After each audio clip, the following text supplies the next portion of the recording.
I'll show you how to make Google Chrome automatically translate websites. So whenever you open a page or article, Chrome can instantly translate it into your preferred language without asking every time. First, open the Google Chrome.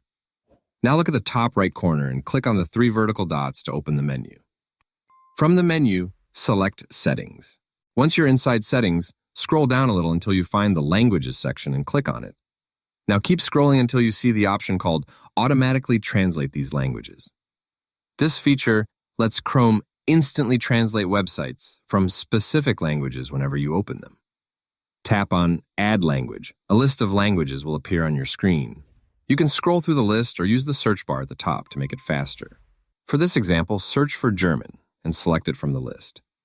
Once added, Chrome will now automatically translate German websites for you whenever you visit them, making articles, blogs, and websites much easier to read. This is especially useful if you often visit foreign websites, read international news, or accidentally open pages in a language you don't understand. And if you ever want to remove the language later, just return to the same section and delete it from the list.